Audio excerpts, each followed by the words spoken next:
Senhor Deus, amado Pai, te agradecemos, meu Pai, por mais uma reunião, ainda que virtual, mas estamos na tua presença. E estamos reunidas, meu Pai, justamente para a meditação da sua palavra, porque nós precisamos, meu Pai, crescer. Nós precisamos aprender mais do Senhor para desenvolver as capacidades e as habilidades que o Senhor nos deu, para multiplicar os talentos que o Senhor nos deu. Nesse momento, nós pedimos a tua direção, Espírito Santo, para que o Senhor venha falar conosco. Aquilo que sai dos nossos lábios não seja do nosso próprio entendimento, mas exatamente aquilo que precisamos ouvir de ti. Que o Senhor possa nos edificar essa noite, umas às outras, e que o Senhor, Espírito Santo, não nos deixe sair daqui vazias, de forma alguma. A tua palavra jamais volta vazia. Então, que primeiro ela nos acrescente para que no futuro possamos acrescentar outras pessoas. Que desde já seja repreendido qualquer espírito que procure nos roubar a semente que o Senhor está nos dando. E que o Senhor venha nos manter alertas. Ainda, meu Pai, que estejamos no finzinho de um domingo que foi bem sacrificante. Todo mundo aqui acordou muito cedo, deu o seu melhor para te servir, e estamos ainda aqui querendo aprender mais de ti. Então, estamos realmente bem cansadas, Senhor. Que o Senhor venha nos renovar as forças, não permita que o nosso cérebro, né, o nosso intelecto esteja exausto, muito pelo contrário, aviva agora e nos dá, meu Pai, desejo para que estejamos sempre com sede de receber mais do Senhor. É isso que nós te pedimos e desde já nós te agradecemos em nome do Pai, do Filho e do Espírito Santo. Amém e graças a Deus.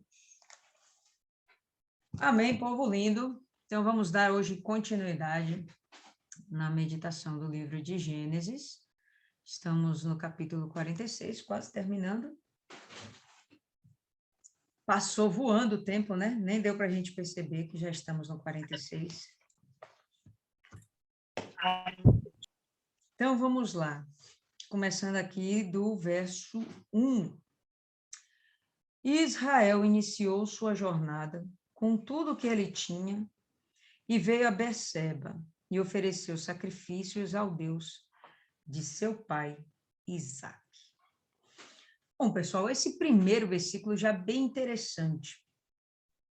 A gente vai entender que Jacó já recebeu a mensagem de José através dos seus outros filhos, né? E José chamou ele, convocou ele, olha, meu pai, venha para cá para o Egito, que aqui eu posso cuidar do Senhor. Aqui tem comida em abundância e a gente pode deixar o Senhor aqui em paz, em tranquilidade e com toda a sua família muito bem servida.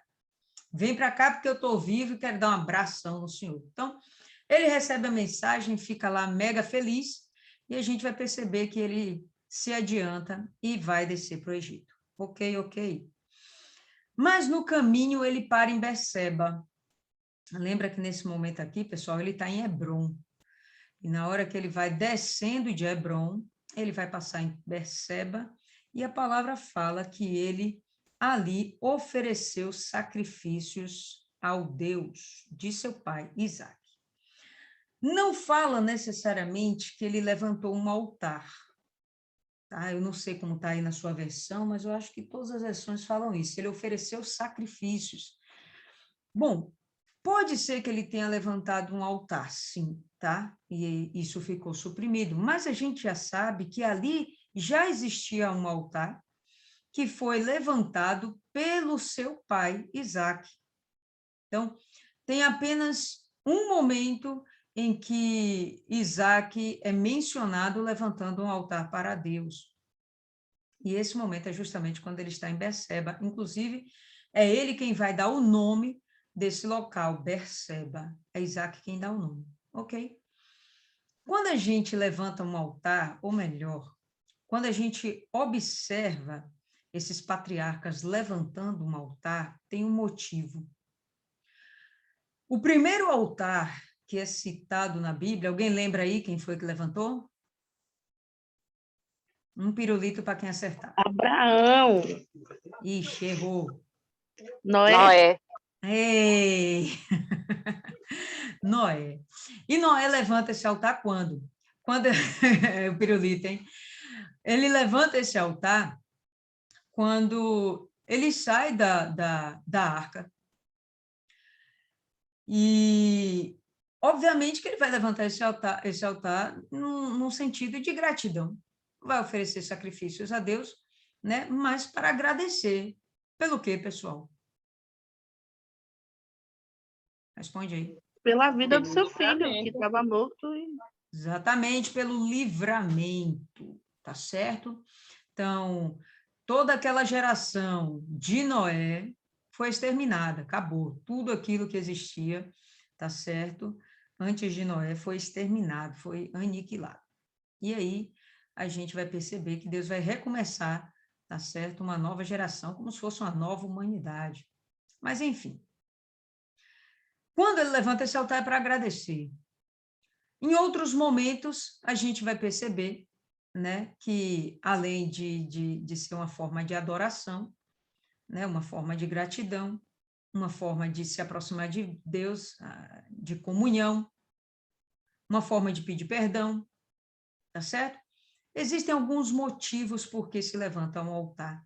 Nesse caso aqui, Israel está levantando um altar por quê? Quem sabe dizer? Eu creio que é para agradecer por ele voltar a ver o filho antes de morrer. Perfeito, perfeito. Mais alguém? Ninguém? Eu também penso da mesma forma que Maiana, mas acrescento que também por estar suprindo, né, a necessidade, né, da fome, porque também tem a seca. Beleza, perfeito. Cristiane, pode falar aí, Cristiane. E também para Deus abençoar a viagem dele, né, para o Egito, né, que eles ali estão mudando, né, então eu acredito que ele, além de agradecer, também pediu uma boa jornada, né, que está indo ele e a família para uma terra estrangeira, né, então... Ok, tá válido. Milene. Eu acho que ele quer consultar Deus para saber se a ida para o Egito é o certo a fazer, porque não é a terra prometida, né? Ele está indo para uma outra terra. Se ele lembrar que o pai dele teve problemas, o avô teve, né? Que Abraão teve, Isaac foi orientado por Deus a não ir também quando houve uma fome. Então, talvez ele tivesse, eu acho mais que ele estivesse também agradecendo, gratidão, porque José está vivo e consultando a Deus se ele deve ir para o Egito, eu acho. Tudo que vocês falaram, pessoal, procede, tá certo. Em algum momento isso funciona, tá? Mas a resposta mais assertiva a gente vai ter de acordo com o verso 2, quando a gente vai ver o seguinte. E Deus falou a Israel em visões noturnas e disse, Jacó, Jacó. E ele disse, aqui estou. Pois bem, então, Milene aí foi mais em cima. Ele foi realmente pedir uma direção a Deus. E aí a gente vai observar que Deus vai responder através de uma visão noturna. O que não é necessariamente um sonho, tá, pessoal? Não é um sonho. A gente vai ver que tem os momentos dos sonhos e tem o momento da visão noturna, são coisas distintas, tá? A visão noturna, ela é uma coisa muito objetiva. Deus está falando, não tem como você imaginar que ele não esteja falando aquilo.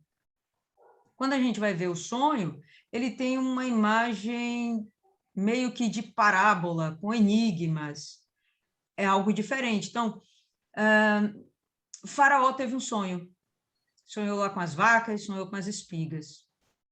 Jacó está tendo uma visão, muito objetivo, muito claro, não tem mistério ou nada que seja necessário ser interpretado.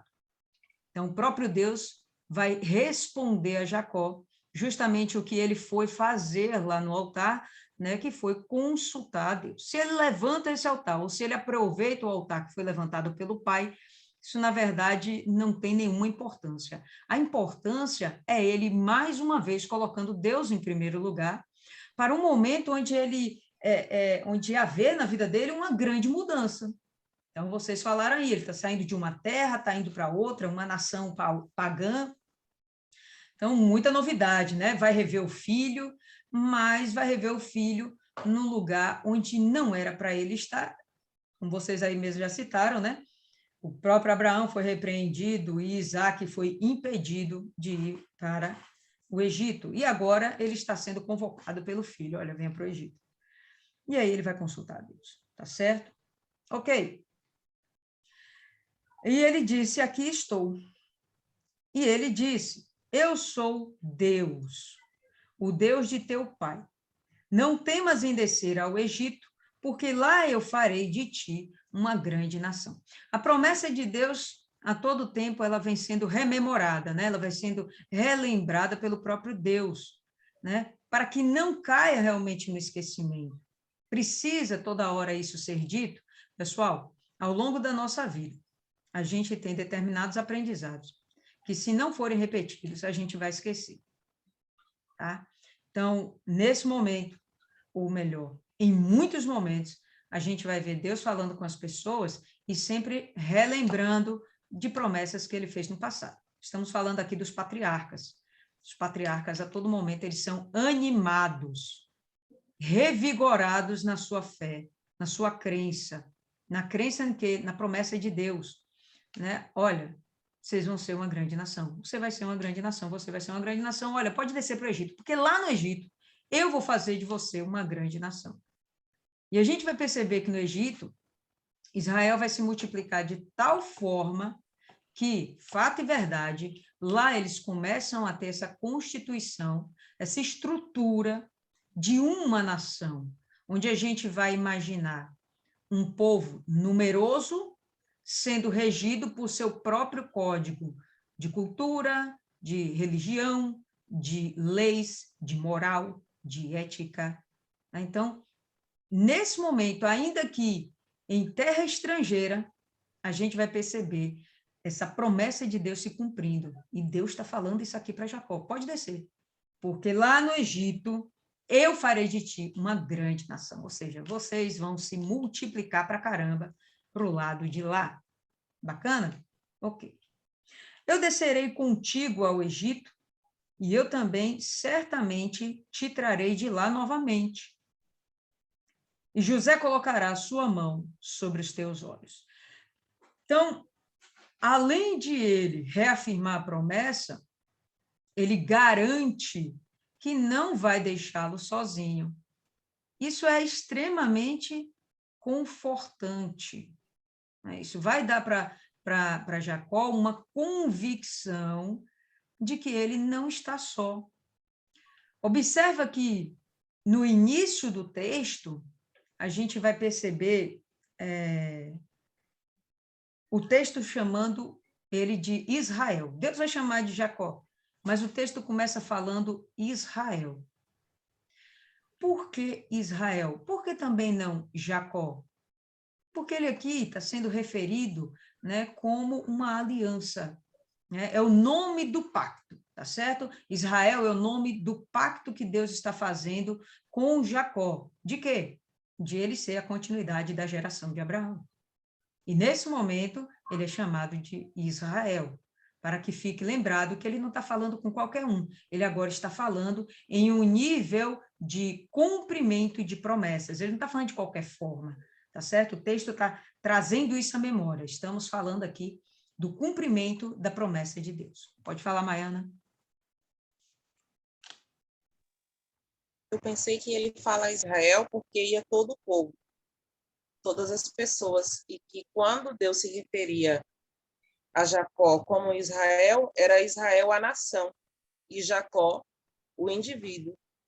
Não, eu vou discordar aí de você, do seu entendimento. Não, eu fiquei na dúvida, eu queria saber se era isso.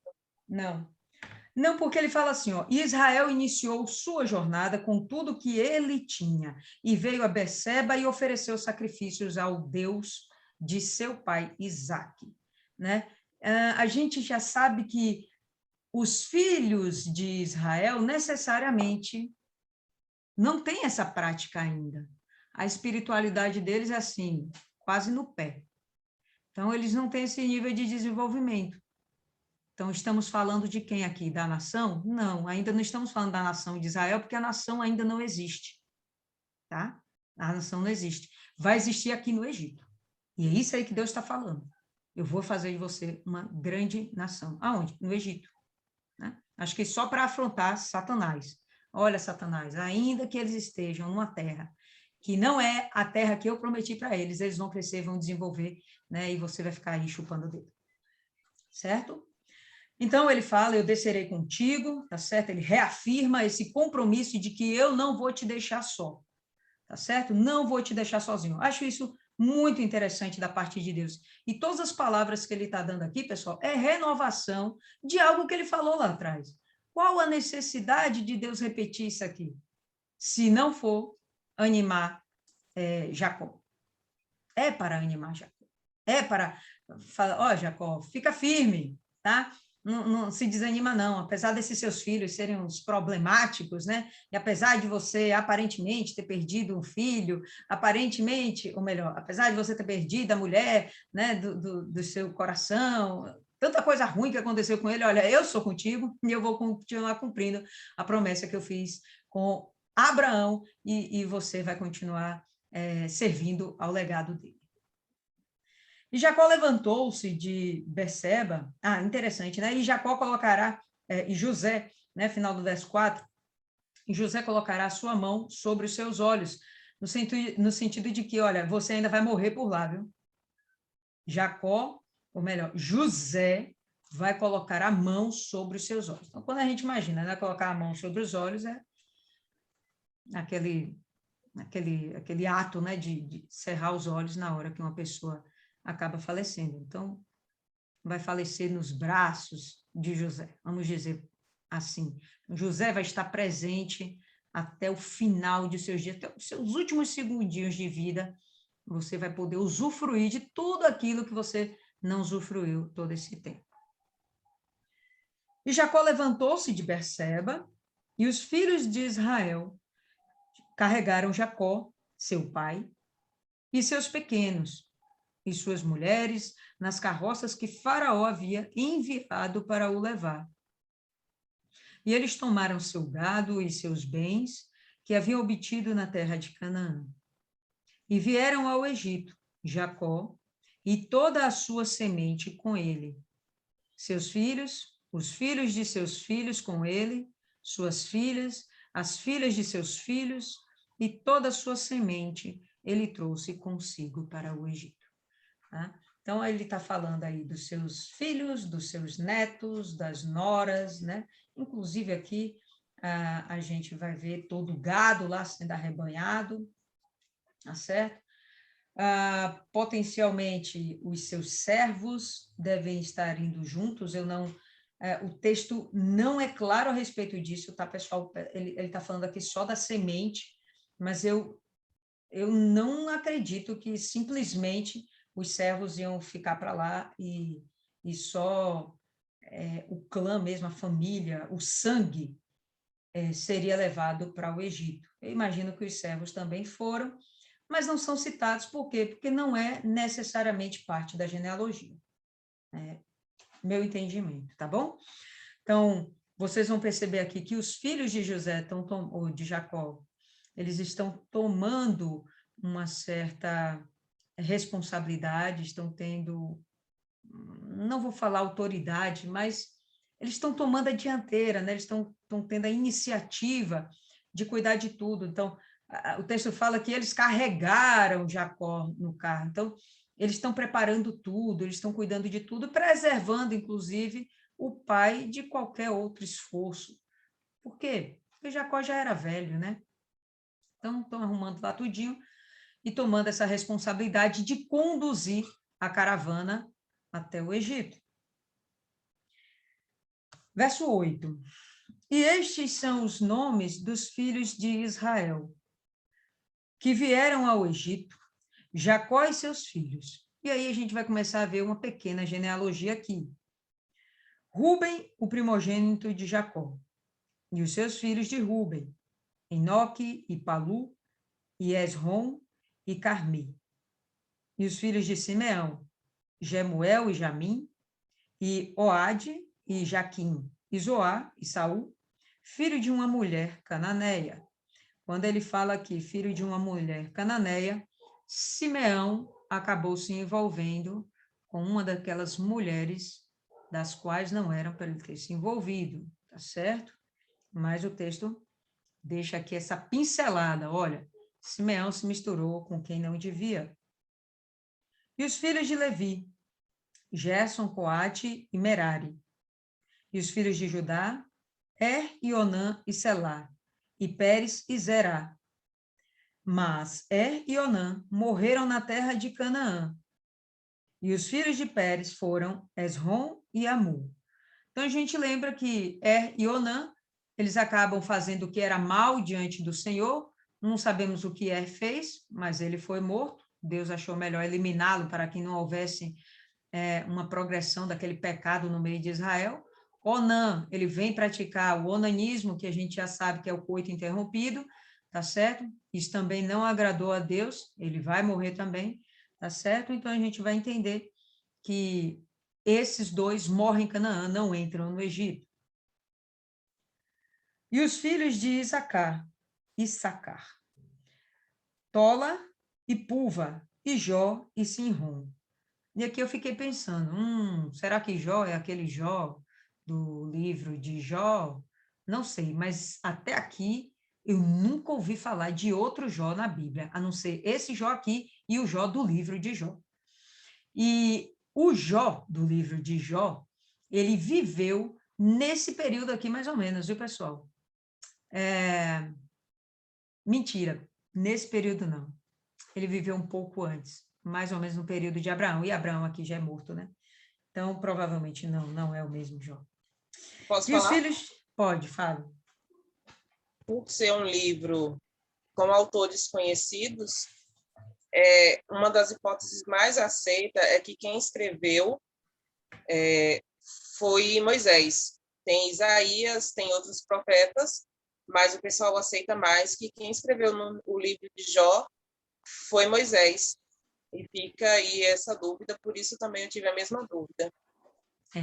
E o livro de Jó, inclusive, é mais antigo do que os demais livros que a gente vê, né? A gente vai ver que Gênesis é o que se segue, mas Jó, inclusive, é o mais antigo, o primeiro livro escrito. Aí depois vem o Pentateuco.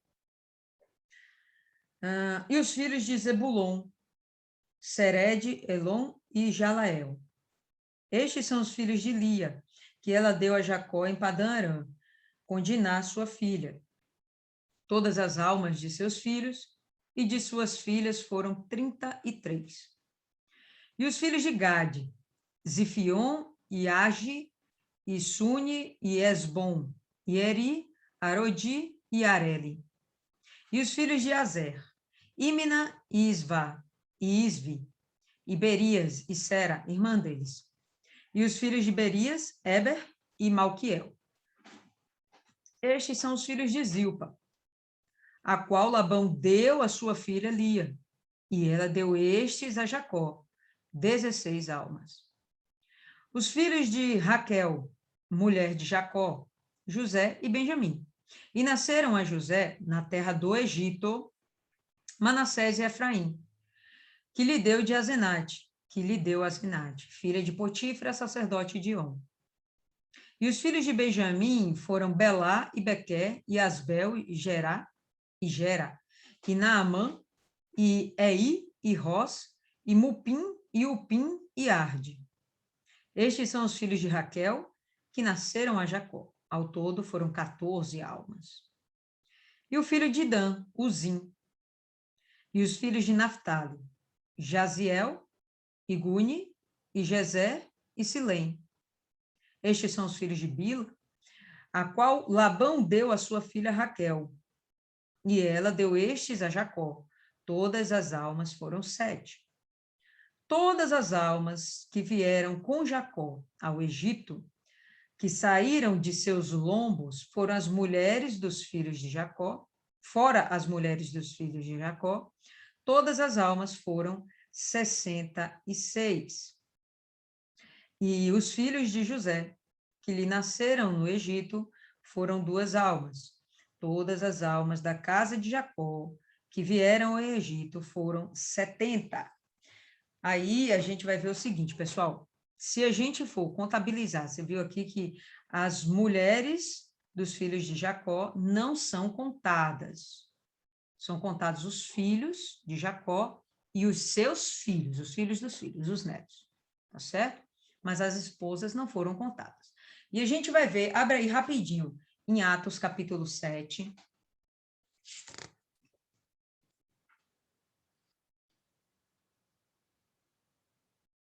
Atos, capítulo 7, no verso 14.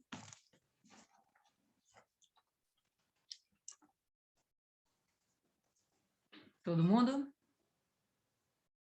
Verso 14, a gente vai ter o seguinte. Fala aí Então, de novo, travou aqui. Tá, Atos 7, 14.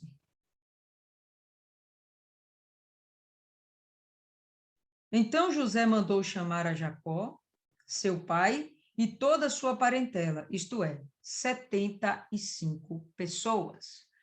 Pode voltar lá em Gênesis. Aí a gente vai ter, em Atos, contabilizando 75, mas aqui em Gênesis falando de 70 almas. Como assim? Né? E aí a gente vai fazer o seguinte. Dessas almas aqui que são contadas, as esposas não estão sendo contadas. As esposas, Jacó. Só aí a gente já tem 4. E aí o próprio Jacó, 5, que não estão sendo contados nessa lista, entendeu? Então aí a gente vai ver 75. Mas vamos considerar, lembrar, que foi muito mais gente. Por quê? Porque as esposas dos filhos não estão sendo contadas, os servos não estão sendo contados. Então foi um povo um pouco maior, não sei quantos, tá certo? Então, pelo menos 12 filhos, 11 filhos, vamos imaginar, não, com José a gente vai ter também 12, né? Não, só 11 mesmo. Com os 11, não relata se Diná casou, se teve filhos, não chama a atenção, né, dessas esposas todas, se esses homens tiveram mais esposas, mais do que uma, então, bate sim, senhora. A primeira conta é 37, 34, 33. Aí você bota a Lia, dá 34. Segunda conta são 16, bota a Zilpa, dá 17. A terceira, 14, com Raquel, 15. A última, 7, com Bila, 8. Quando você soma isso, dá 74. Bota Jacó na história, a gente vai ter 75, as 75 almas que Atos refere, tá certo? Mas aqui em Gênesis, a gente entende o porquê que todos não estão contados, que as esposas, nem do próprio Jacó estão sendo contadas, assim como as esposas, né, dos filhos deles não estão sendo contadas, e a gente não sabe se eles tiveram apenas uma esposa também, né? Bom, vamos lá. Vamos para o verso 28. E ele enviou Judá adiante de José, adiante, até José, para direcionar sua face para Gósen. E eles vieram à terra de Gósen. E Jacó preparou sua carruagem e subiu para encontrar Israel, seu pai, em Gósen.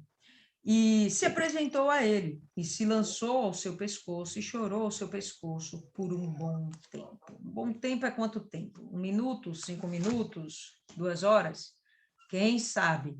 Mas esse foi um abraço de saudade e um choro, né, que estava engasgado provavelmente há muitos anos.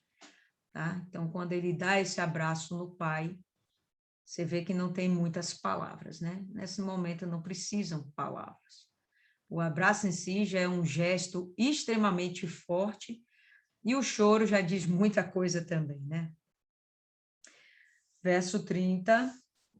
E Israel disse a José: agora deixa-me morrer, pois eu vi a tua face, porque tu estás vivo ainda. Parece que ele já está aqui muito velho e ele está desejoso de partir dessa para melhor. Satisfeito com apenas ter visto o filho e saber que o filho está vivo, ele diz, posso morrer já. Está tranquilo, está favorável. Né? Mas ele não vai morrer agora e a gente sabe que ele vai viver ainda por mais, pelo menos, 17 anos ainda no Egito. Vamos lá. José disse a seus irmãos e à casa de seu pai: eu subirei e anunciarei a Faraó, para dizer-lhe: meus irmãos e a casa de meu pai, que estavam na terra de Canaã, vieram a mim. E quando ele fala isso, pessoal, ele está preparando a família. Para quê? Para que eles cheguem diante de Faraó e eles tenham a mesma retórica, que eles tenham a mesma conversa, para que não haja contradições nas informações que vão ser passadas por eles, tá? Então, ele chega e fala, ó, José disse a seus irmãos e à casa de seu pai. Então, ele está avisando, olha, galerinha do bem, família amada, queridos meus, eu vou subir e vou anunciar a Faraó e vou dizer, olha, meus irmãos estão aí, minha família está aí, eles vieram para ficar comigo. Continuando. E os homens são pastores, pois seu trabalho tem sido apacentar gado, e eles trouxeram seus rebanhos e seu gado, e tudo que eles têm. E acontecerá que quando o Faraó vos chamar e lhes disser qual a vossa ocupação, vós direis, o negócio de teus servos tem sido com gado desde a nossa juventude até agora, tanto a nossa como também de nossos pais, para que possais habitar na terra de Gósen, pois todo pastor é uma abominação para os egípcios. E eu coloquei lá para vocês, né, aquele texto, para enriquecer mais a nossa meditação, do porquê que os pastores são abominação para os egípcios. Que primeiro eu fiquei aqui pensando, né, o que o pastor fez assim, de tão ruim, para que os egípcios o odiassem. E o que a gente percebe, né, uma coisa que foge à nossa compreensão, porque, é um absurdo. Eles adoravam o gado. O gado que eles pastoreavam era o gado que eles tinham como deuses, né? Então, a gente vai ver o próprio boi, né? O cordeiro, a gente vai ver o carneiro, a ovelha, animais que são considerados para Israel como fonte de alimento e artigo de sacrifício ao seu Deus, né? Animais que para a gente são considerados só alimento mesmo, para os egípcios era considerado como deuses. Então, era abominação para os egípcios ver os pastores matando os animais que eles têm por deuses. Então, isso era absurdo. Como assim? Vai derramar sangue dos bichinhos?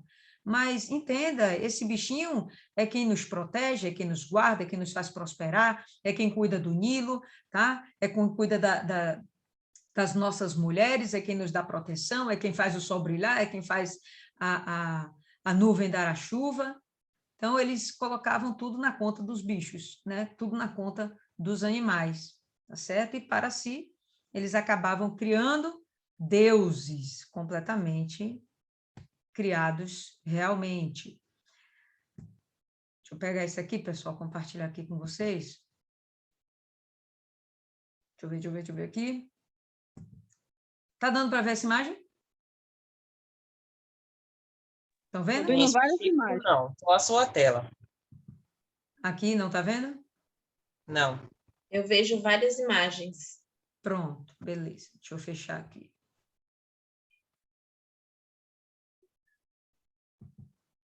E agora? Tá pequenininha com as outras. Para mim, continua a mesma coisa. É, né? Então tá. Eu não sei o que acontece, eu ainda não consigo compreender esse negócio aqui. Então, de vez em quando, ele mostra quando ele quer. E essa, dá para ver? Nada. Agora deu. Pronto. Então, esse daqui é um dos deuses que eles cultuam. O nome desse deus é Kenubis. E vocês vão ver aqui que a cabeça dele é de carneiro. Tá? É um corpo de homem com uma cabeça de carneiro. Às vezes até uma cabeça de ganso. Tá certo? Estão vendo essa? Sim. Pronto. Essa daqui a gente vai ver já a cabeça, tá? Também de um carneiro, tá certo? Onde esse Deus está protegendo o faraó aqui embaixo. Dá para perceber? Que faraó está sob seu queixo né, completamente protegido por esse falso Deus. Tá? Então, quando chega lá, né, quando eles chegassem lá e dissessem, olha, a gente vive do gado, como assim vive do gado? Mata esse bicho? É sério? Como assim? E adora ainda um outro Deus, que não são os deuses egípcios, matando o nosso Deus para servir o seu Deus? Então, isso para eles acaba sendo uma abominação. Por isso, os pastores são vistos como abominação. Deixa eu ver. Essa daqui é uma imagem assim mais estilizada ainda, né? Dá para ver, pessoal? Tá. Pronto. Aí a gente vai ver também aqui, ó, a cabeça de um carneiro, né? Os seus chifres, e num corpo de homem, né? A maioria dos deuses egípcios tem essa característica, né? É uma mistura de homem com animais, partes do corpo de homem, partes do corpo de animais. Eu fiz uma pesquisa brevíssima. Eu descobri pelo menos 18 deuses egípcios. Eu imagino que deva ter mais, tá? Na terra do Egito que a gente está estudando, esse período aqui, haviam pelo menos 7 deuses principais, tá certo? Um deles é aquele primeiro que a gente viu. Não, primeiro não. Na verdade, foi o segundo que eu mostrei para vocês. Um deles é o primeiro, esse primeiro aqui, que se chama Amon, tá? É um dos principais. E tem aquele Quenubis. E olha que coisa interessante. O Quenubis, ele tem uma história por trás, onde ele é um oleiro. E ele, quando vem o Nilo e tem a cheia do Nilo, o Nilo traz, né, lama, lodo, e isso faz até com que as terras fiquem férteis naquela localidade onde tem a enchente, né? Por quê? Porque essa lama, esse lodo realmente é rico para a plantação. E aí esse Deus faz desse barro tudo que há, inclusive os seres humanos, sendo que ele pega, faz isso de barro, bota dentro da mulher e a mulher vai parir depois o ser humano, né? Uma perspectiva de uma forma grosseira, dizendo, do nosso Deus, né? Que a gente sabe que é o oleiro, tá bom? E aí vou trazer mais uma informação aqui, deixa eu ver. Espera aí.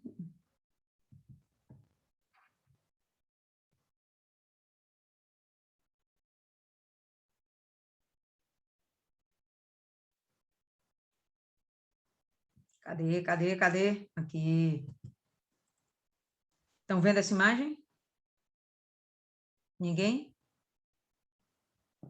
Eu não vejo. Tá pequenininha. Deixa eu ver se eu abro de novo.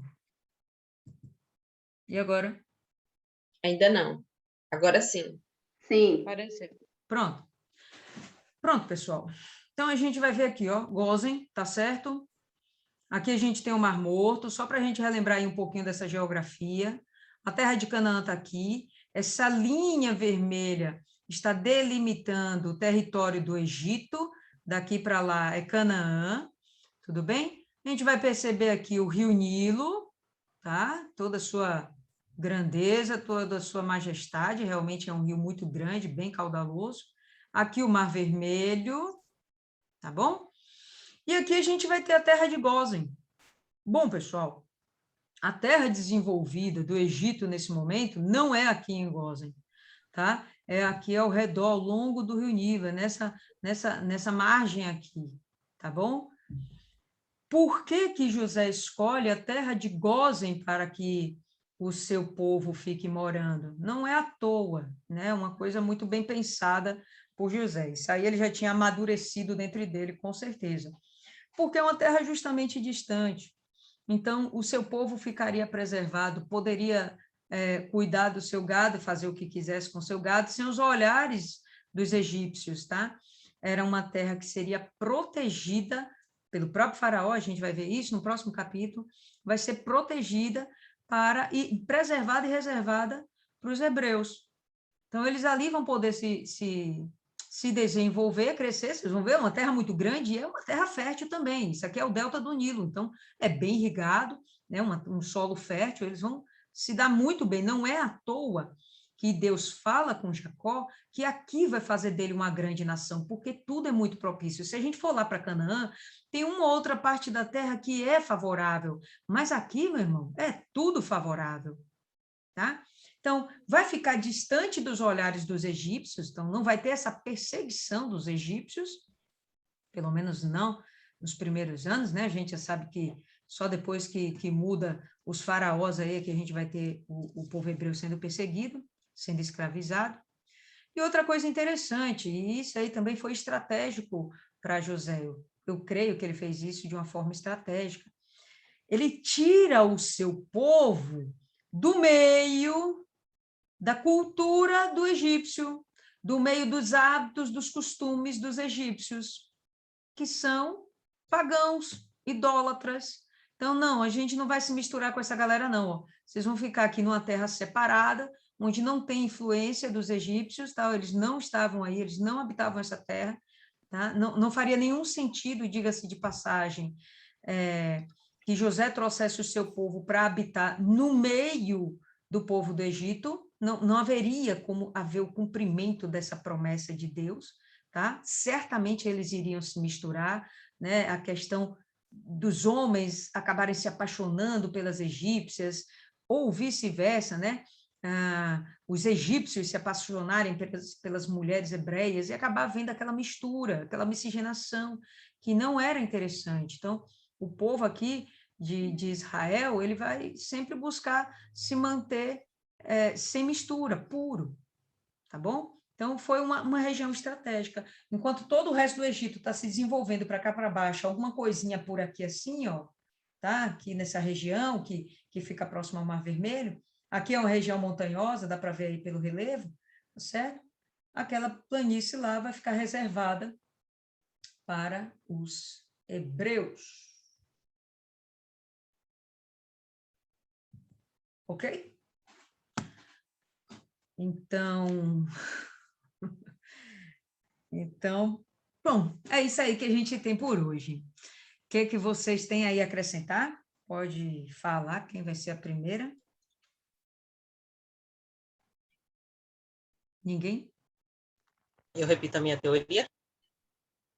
Pode, fica à vontade. Que durante todo esse tempo, a gente não vê relato de Deus falar com Jacó, de Jacó sacrificar para Deus, embora isso não significa que ele não fizesse, até porque ele teria que manter a comunhão dele com Deus, e foi algo que ficou entre eles, e não houve essa necessidade do autor de mostrar isso. Mas, a partir do momento que a gente se dispõe a sacrificar para Deus, aí até a Deus no altar, ele responde. E ele vai ser com a gente. Jacó foi lá sacrificar, foi algo que chamou a atenção de Deus, que fez Deus responder para ele. E no momento que Jacó também manda Judá ir à frente, pela lógica, quem teria que ir era Rúben, que era o mais velho, não é isso? Isso. Foi Simeão. Era Rúben que tinha... Hã? Rúben. Rúben que teria que ir, assim, ele era o mais velho, ele que ia ser o chefe do clã, era ele quem ia dirigir o povo, então nada mais justo do que ele tomar a frente naquele momento. Só que ele mandou Judá. Por quê? Porque Judá, dentre todos, foi o que primeiro mudou alguma coisa dentro dele que chamou a atenção de Deus. Então, a gente não precisa chamar a atenção do homem, a gente tem que chamar a atenção de Deus. Na bênção profética que já vai dar, ele vai dizer que Judá é um leão, é manso, se curva, mas ele é feroz, ele é astuto, ele vai fazer o que ele tem que fazer e vai dominar e tudo mais. Mas por quê? Se foi o que mais errou. Não importa os erros do passado, desde que esse erro fique no passado. Você tem a opção de abandonar, aproveitar o que você aprendeu com a situação e seguir em frente. E Deus vê o seu arrependimento e interesse, te dá uma nova oportunidade. Todo dia, enquanto a gente respira, Deus está dando uma oportunidade nova a gente de mudar, de ser diferente, de soltar. porque Deus quer nos usar. Só que ele não vai pegar e não vai usar a gente à força contra a vontade. A gente que vai ter que se colocar à disposição. E dentre todos esses filhos de Jacó, com exceção de José, que já era diferenciado, foi Judá. Digamos assim, o que mais se envolveu com coisa errada, o que mais deu motivo de vergonha, entre aspas, para o pai, agora é aquele que está mostrando que tem sim solução para as pessoas. Então, fica de exemplo, não importa o quanto eu errei, desde que eu esteja realmente disposta a mudar. Não é querer chamar a atenção de um e de outro, é chamar a atenção de Deus. Lógico que quando a gente chama a atenção de Deus, é impossível não chamar a atenção de Deus sem não chamar a atenção do homem. Mas não é assado. Você não faz para se aparecer, você faz porque você sente a necessidade de agradar a Deus. Você sente a necessidade, naquele caso ali, não sei se ele já tinha essa intimidade com Deus, mas algo de Deus já estava sendo formado dentro de Judá, ele fez pelo pai. Ele não agia de qualquer forma. Rubem foi lá oferecer os filhos. Ele foi lá e se ofereceu como escravo no lugar de Benjamim. Se acontecer alguma coisa, eu vou ser o responsável, cobre de mim. Ele já começou a pensar, ele já estava sendo mais estrategista. Ele não estava jogando palavras ao vento. Ele estava indo com calma e sabia o que estava falando. Então, é isso que Deus quer. Não é agir por impulso, é você pensar nas suas palavras, pensar nas suas atitudes, porque é muito fácil se deixar levar pela cabeça quente. Você mostra a diferença quando, mesmo com toda a raiva, com toda a pressão, você para pensar nas suas atitudes e saber que delas vão vir reações. E que mesmo que demore, mesmo que não seja proveitoso naquele momento, vai valer a pena. Perfeito. Mais alguém, alguma coisa a acrescentar? Eu. Sim, senhora. Tudo isso que a Maíra falou, concordo. Mas o que eu prestei bem atenção aqui, que falou comigo mesmo, foi o encontro de José com Jacó, né? É como se fosse o encontro da gente com Deus. Quando a gente está no mundo, quando a gente está todo sujo lá, que não tem nenhuma esperança, né? Porque Jacó ele não tinha mais esperança de ver o filho dele. Mesmo ele sabendo que existia uma promessa na vida de José, ele não tinha mais essa esperança. E muitas das vezes as pessoas estão no mundo sem esperança, não sabendo que Deus é a nossa esperança, Deus é o nosso sustento. Tanto que Jacó falou que ele já estava pronto para morrer, porque a única coisa que faltava na vida dele era ver o filho dele novamente. E ele teve essa oportunidade. Então, muitas das vezes a gente deixa nossas oportunidades perante Deus passar, muitas das vezes buscando coisas materiais ao invés de buscar as coisas espirituais, né? Jacó teve 12 filhos. Acredito que o Benjamim também tinha um pouco do lado espiritual, mas o José tinha mais espiritualidade do que os outros. E ele foi colocado num lugar onde ele seria reconhecido até os dias de hoje, né? Pelos seus feitos, por tudo, pela sua inteligência, pela sua sabedoria, por ele usar aquilo que o pai dele ensinou, que é o que a comunhão dele com Deus. Ele usou, ele agiu a fé dele. Ele lá no, acho que foi no 45, quando fala que ele se revela aos irmãos, eu até comentei com Maiana, a gente vê que cita o seguinte, que ele deu um grito, um choro tão alto que todo o Egito ouviu. Aí eu até falei com o maior, mas eu acho que ali é um grito de alma, né? A alma dele ainda faltava algo a se resolver e foi aquilo. ele criou várias maneiras de se revelar, mas não conseguiu se revelar. E quando ele viu que podia os irmãos ir embora e não voltar mais, ele criou uma situação onde voltasse de novo, ele segurasse Benjamim para que fosse buscar o pai. Então, aquele grito foi um grito de alma.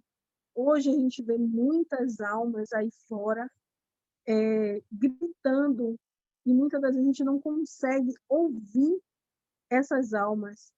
É muito forte a gente estar esses dias evangelizando, e é como o Bispo Ari falou ontem, a gente só precisa, cada domingo, uma alma que a gente levar.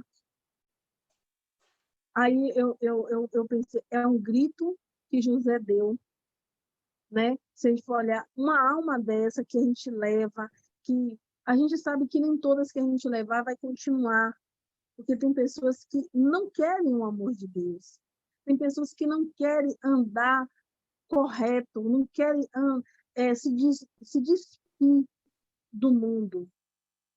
Então, a gente vai peneirando, vai buscando essas almas, e elas por si só vai se peneirando. Aquela que quer algo com Deus, ela vai continuar. Aquela que não quer algo com Deus, ela vai sair. Então, José, ele precisava ainda desse abraço, desse afago físico do pai.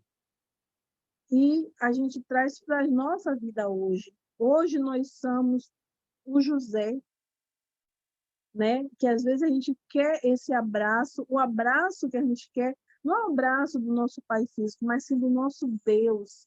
Então, quando Deus nos abraça, quando a gente tem certeza que a gente está abraçado nos braços de Deus, olha, ficou redundante, mas tudo bem.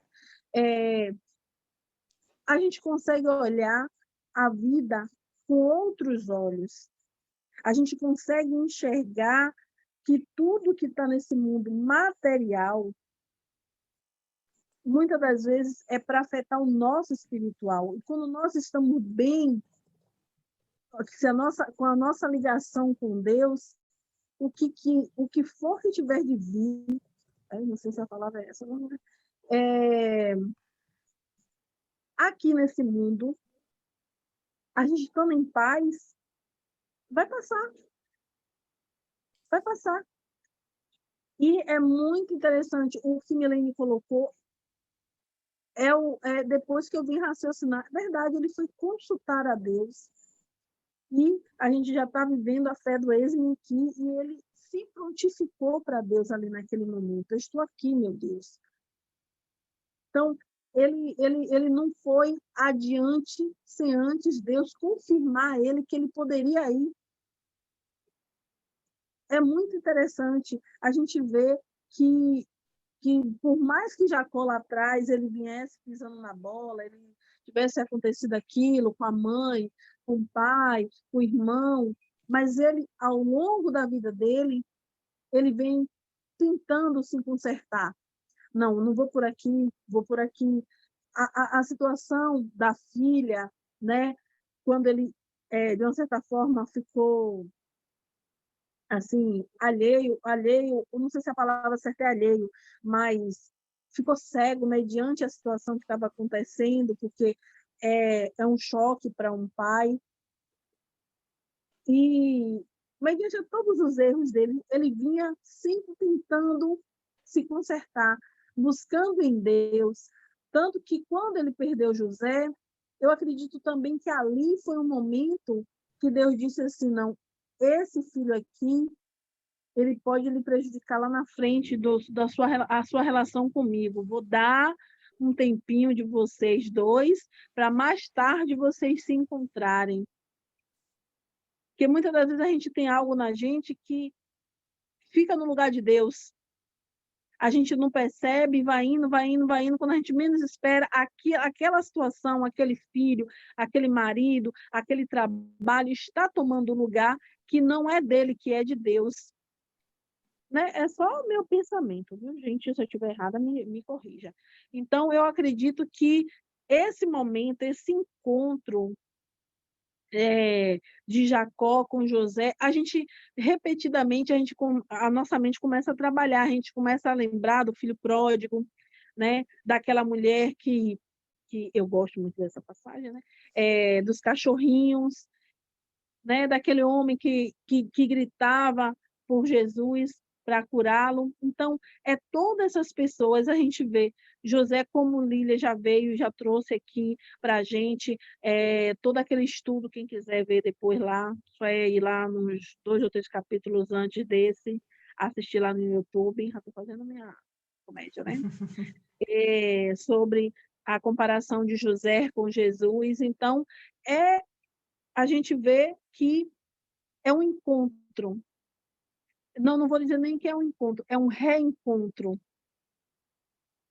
É aquele momento, aquela caminhada que a gente teve no caminho, parou, foi cuidar dos nossos afazeres, se perdeu no meio do caminho, e aí Deus disse assim, agora é hora de você se reencontrar. E a gente tem aquele reencontro que José e Jacó teve. É muito forte isso. Bacana aí também, viu, Adriana? Bacana. Verdade. Mais alguém, pessoal? Pode falar isso. Você tá com cara de que quer falar? Como é que Não você sei porque não sabia? fala. Não, algo que aconteceu, só eu e Deus. Eu estava na reunião hoje e passou um pensamento pela minha cabeça, comparando. Poxa, em outras igrejas eu não vejo o costume de sacrificar. Não foi essa palavra, mas de votos, seria votos. E nesse capítulo fala justamente a importância do sacrifício. Na minha cabecinha, o sacrifício era apenas para adoração. A gente sacrificar para mostrar a Deus o quanto a gente o ama. Mas não só para isso, mas também para pedir a direção dele, pedir que ele fale com a gente. É engraçado, né? Algo que aconteceu de manhã e você consegue ver a mão do Espírito Santo te direcionando, tirando suas dúvidas. Coisas que é só você e você mesmo. Eu acho, ainda me surpreende. É isso. Quando a gente tem um altar, a gente levanta ele por vários motivos, tá? Nosso altar hoje, físico, a gente vai entender que é o altar da nossa igreja, né? Cada uma no seu templo, todo templo tem um altar. Nosso altar, em particular, de pedra, beleza? Dentro das normas que o próprio Deus deixou para Israel. Nesse altar, você pode ir lá para se apresentar, para pedir perdão. Você pode se apresentar para tomar uma decisão, pedir uma direção. Você pode se apresentar para adoração. Você pode se apresentar para interceder por outras vidas. As motivações são várias. O interessante é que o altar é o lugar de encontro com Deus. É o lugar onde você está o mais próximo possível de Deus.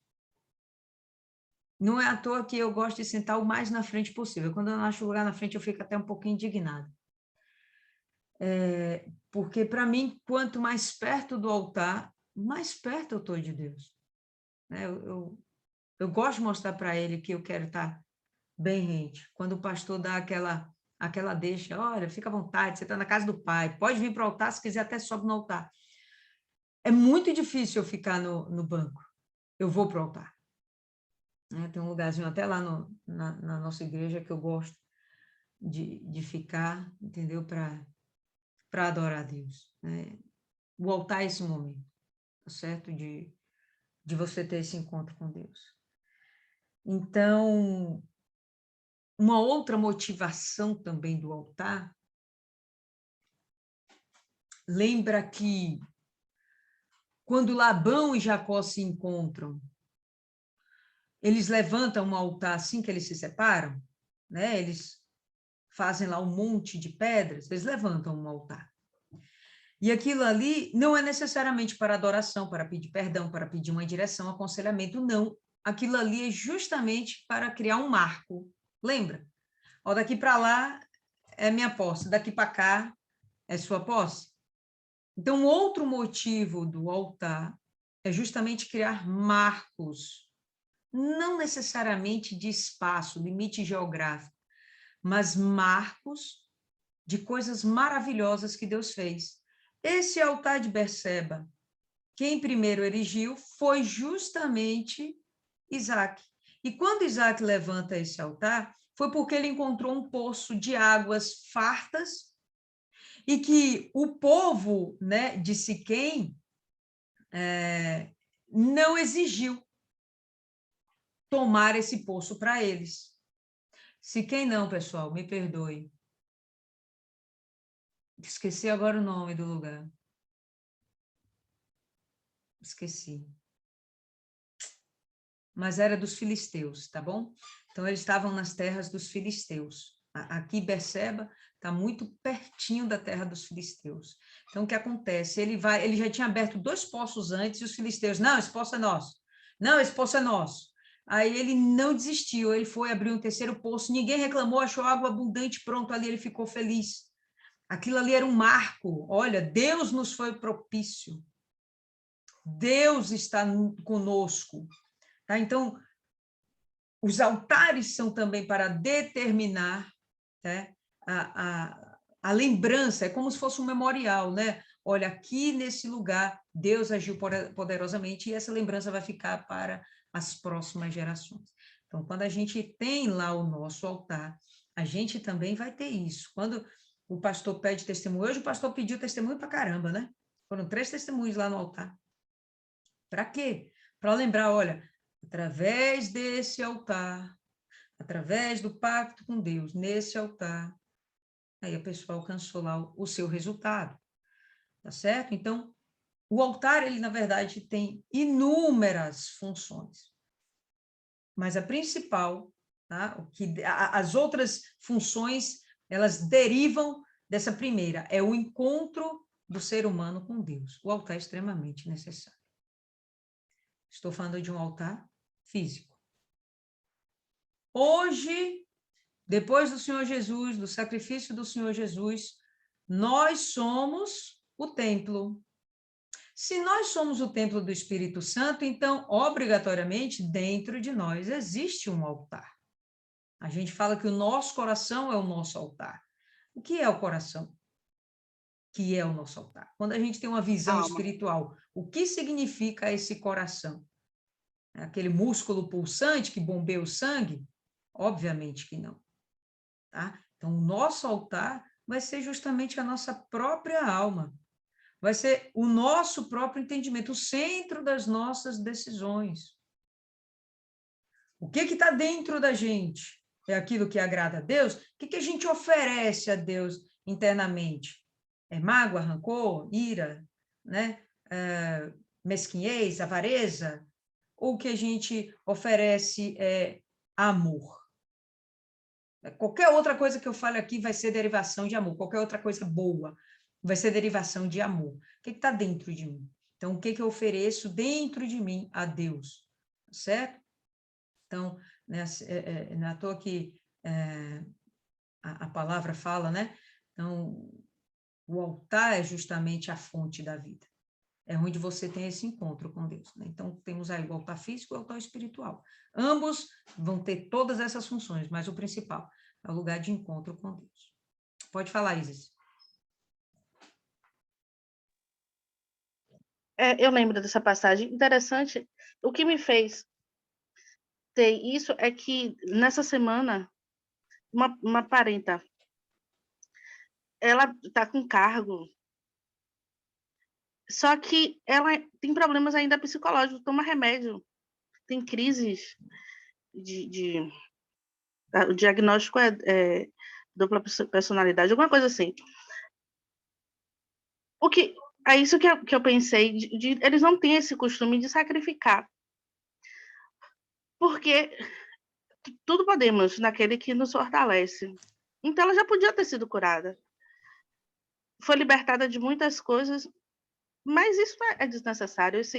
Esse tomar remédio, tá passando por esses problemas, é extremamente desnecessário.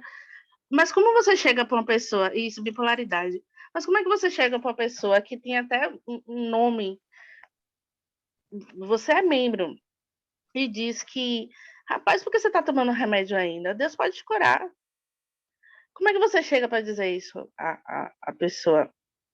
E aí você percebe que as pessoas não percebem o potencial que o altar tem.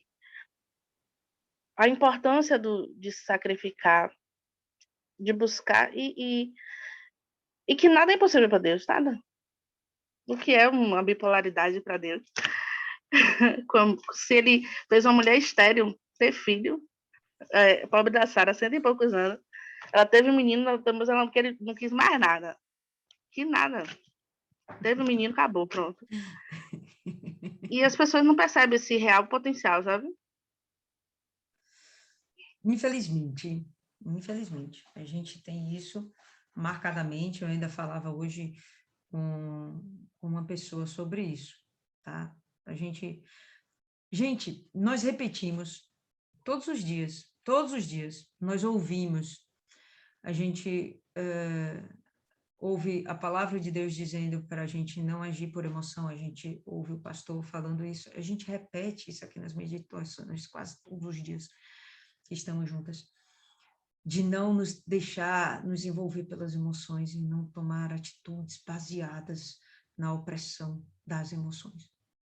E eu estava conversando com a pessoa, porque nesse momento é justamente o que ela está fazendo.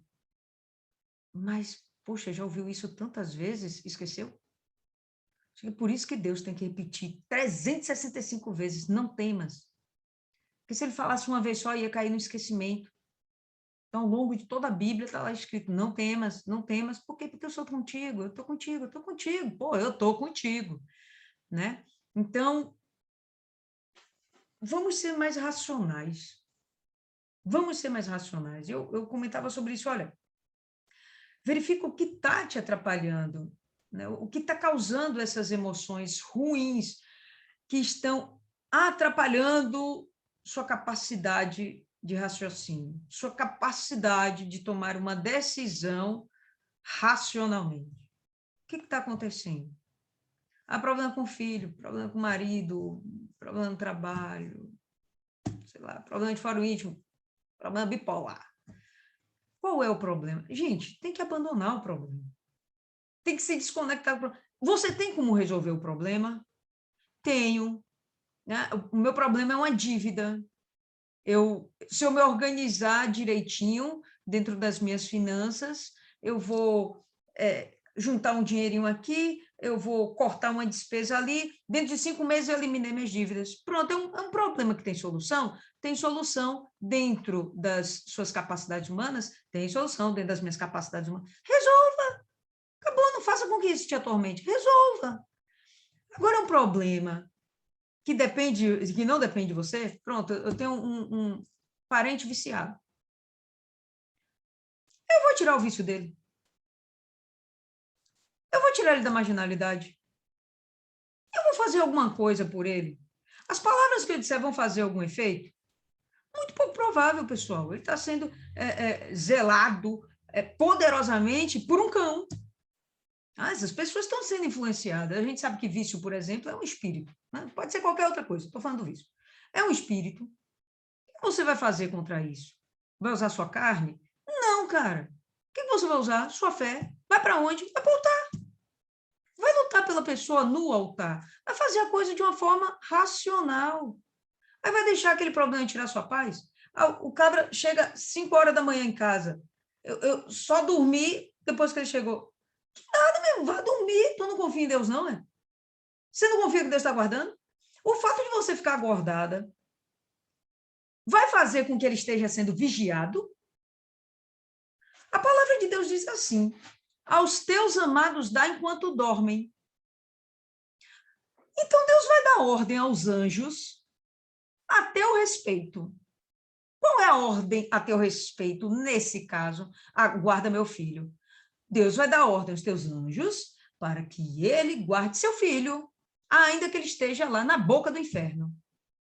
Deus vai dar um jeito de cuidar. Então, durma, descanse, tenha paz, não temas.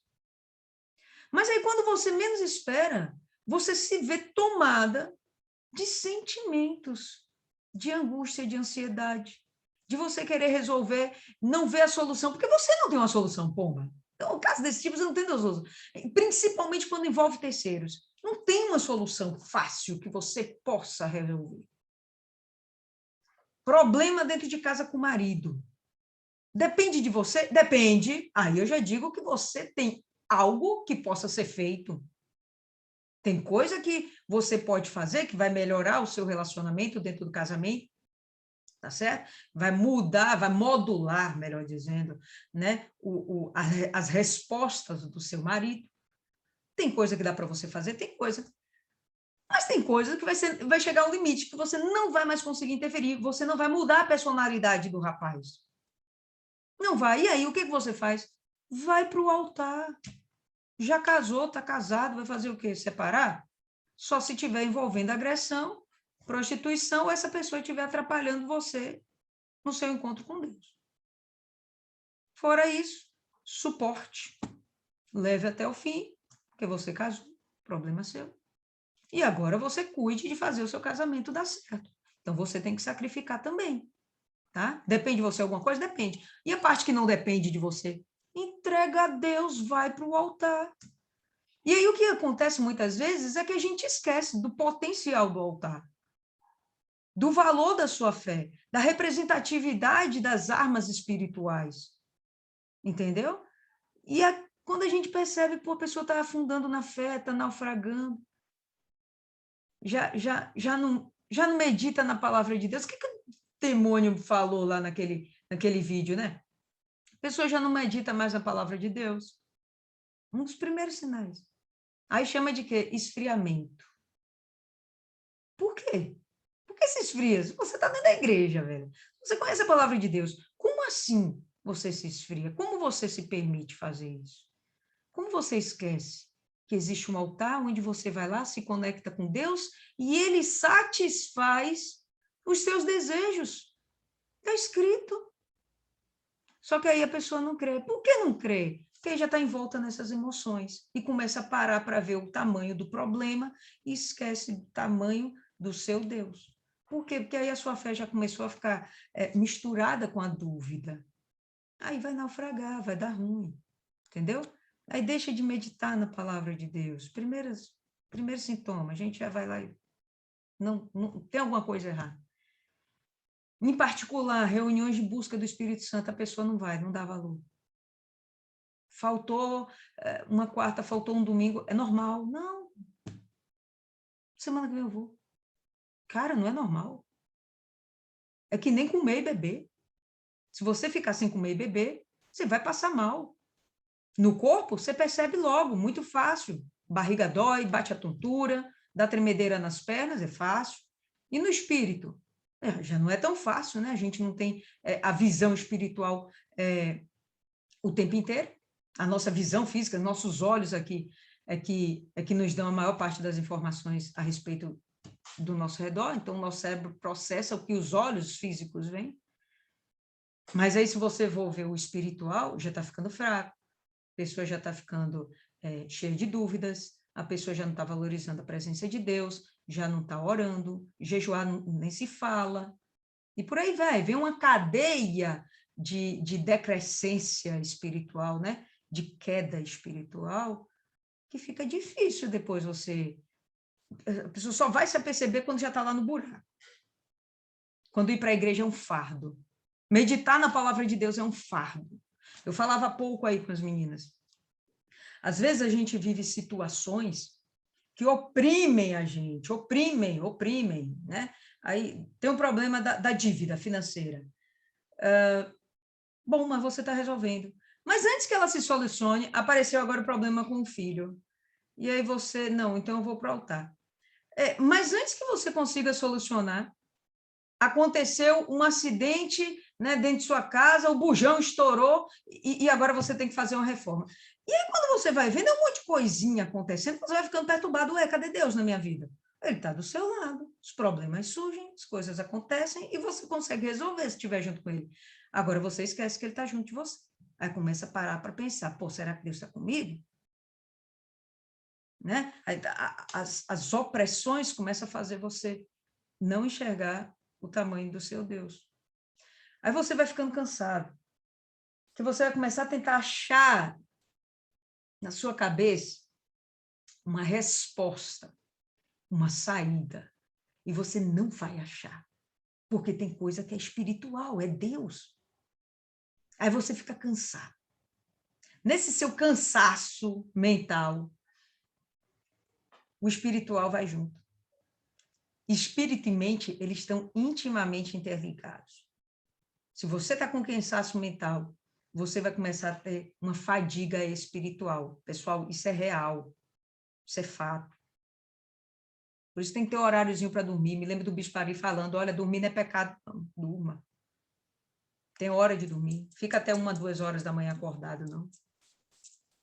Já reclamei aqui com algumas, né? Ficava até 2, 3 horas da manhã batendo papo. Pelo amor de Deus. Não tem o que fazer da vida? Vai dormir, vai guardar, vai se preservar, vai cuidar do seu corpo, deixa a sua mente descansar, porque o seu espírito vai padecer. Vai padecer. Aí depois, quando você estiver lá embaixo, aí a gente tem que fazer, eu tenho que ir lá com o grupo, com a equipe do resgate, né? Fazer uma visita e dizer, o que foi que aconteceu? Vamos voltar? Vamos recomeçar a sua caminhada com Deus? Eu estou falando assim, mansinha aqui, né? Mas por dentro, meu Deus, como assim você abandonou Jesus por isso? Mas eu não vou falar assim, né? Entendeu, pessoal? Então, a gente tem um altar que é poderoso. A gente tem uma fé que é capaz de mover montanha. A fé é tão poderosa e a gente nunca, nenhuma de nós aqui, nenhuma, já chegou a esse ápice da fé, de mover montanhas. Nenhuma.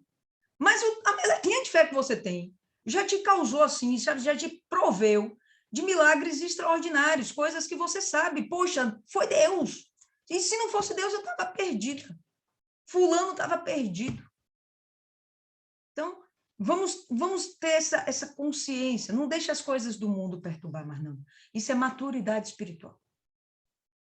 Tá? Jacó está vindo aqui para o altar por maturidade espiritual. Ele não está se deixando nem envolver pela emoção de que ele vai ver o filho dele. Ele não deixou criar essa ansiedade dentro dele. Olha que interessante a gente avaliar. Ele parou, usou o cérebro, a gente já sabe que ele era um cara que pensava, ele gostava de usar, né, a massa encefálica dele. Ele parou, peraí, deixa eu consultar Deus. José, eu sou apaixonado por José. Meu filho querido, amado, mais que todos. Mas, deixa eu ver se é isso que Deus quer. É a minha vontade. Mas deixa eu ver se é a vontade de Deus. Sabe, ele negou as emoções. E viveu realmente a fé, muito pura. Um amadurecimento espiritual. Vamos despertar essas coisas. E não permita que haja na sua vida coisas que te puxem para trás. Decisões que já era para você ter tomado e você fica ali amarrando. Não sei, não é momento. Estou em dúvida ainda. Não se amarra, não, velho. Se é para cumprir a vontade de Deus, não se amarra. Não se amarra. Está perdendo tempo. E nessa de você perder tempo e permitir brechas abertas na sua vida espiritual, pode esperar. Que um belo dia você vai estar recebendo minha visita com a equipe do resgate. É questão de tempo. É questão de tempo. Duvida não, tá? Então vamos cuidar do que Deus deu. A gente tem uma alma para zelar. Ok, galera? Alguém aí quer acrescentar mais alguma coisa? Cristiane colocou aí que era a terra de Gerá, é isso mesmo. Gerá, que era a terra lá dos filisteus. Tá bom, pessoal? Então, vamos encerrar por hoje. Eu vou lembrar vocês, né, de que essa semana começa o propósito, né, por uma pessoa muito linda, muito legal, muito fofa, muito agradável, muito gente boa, entendeu? Que merece suas orações, seus jejuns, entendeu? Sua dedicação, seus votos no altar, entendeu? É uma pessoa top das galáxias. Já sabem quem é, né? Sabe? Eu. A minha vez é mais depois. Eu. Então, a partir de amanhã, o foco de vocês é quem? Eu. Tá bom? Então, só para a gente começar bem, eu vou fazer a oração de encerramento, tá bom? Senhor nosso Deus e amado Pai, nós te agradecemos por tudo, meu Pai, que o Senhor nos revelou hoje. Te agradecemos, Espírito Santo, por cada detalhe da tua palavra, por cada informação que nos foi acrescentada e pelo Espírito que estava envolvido nessas palavras e que o Senhor também nos acrescentou. Mas, Pai, sinceramente, de nada vai adiantar se essas palavras não se tornarem atitudes em nossas vidas. Então, que o Senhor nos dê a devida coragem, a devida determinação. Por favor, nos auxilia nisso. Às vezes, meu Pai, nós somos muito frágeis, muito fracas. Mas ainda assim, nós te desejamos e nós queremos fazer toda a tua vontade. Por favor, nos ajuda a nos convertermos ainda mais. Nos ajuda nesse processo. Nos ajuda a ter um amadurecimento espiritual. Não deixa a gente, meu Pai, olhar para trás ou para o redor. Sabemos que Satanás diuturnamente está em nosso redor e derredor só esperando uma pequena brecha para tragar nossa alma. Mas nós estamos, meu Pai, decididas a dedicar a nossa alma ao Senhor. Então, nos ajuda nessa caminhada, por favor, Espírito Santo. Afinal de contas, o Senhor é o nosso auxiliador. O Senhor foi nos enviado justamente para nos ajudar até o final da nossa jornada. Então, que o Senhor venha nos edificar ainda mais. Esse é um pedido, meu Pai, que não é repetitivo, é a nossa necessidade. Nos edifica, sabe? Faz com que as nossas raízes estejam entranhadas no Senhor, para que possamos crescer o mais alto que o Senhor desejar. Estamos aqui apenas para te servir. Sabe, Pai, somos membros do teu corpo.